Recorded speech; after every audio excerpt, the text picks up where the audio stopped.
La compagnie Bayer vient d'offrir 3 millions de comprimés de chloroquine au gouvernement américain pour tenter de sauver des patients atteints du coronavirus. Quelques heures plus tôt, en point de presse, le président Trump parlait de la chloroquine comme d'une panacée.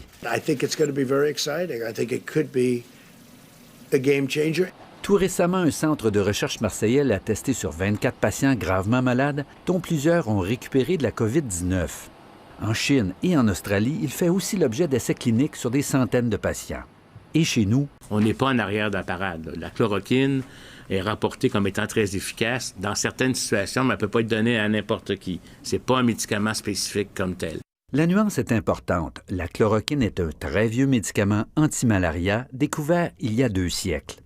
On a observé récemment que ce produit peut parfois réduire le nombre de virus qui circulent dans l'organisme d'un patient et donc favoriser sa guérison.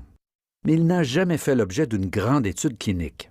Il y a un intérêt qui est manifeste parce que il y a eu déjà des études en laboratoire qui ont montré qu'il pouvait y avoir un potentiel, mais du côté vraiment des études cliniques, il n'y a pas de démonstration franche et établie dans la communauté scientifique. Le Québec permet qu'un médecin utilise ce produit dans un contexte expérimental pour des patients en grande difficulté.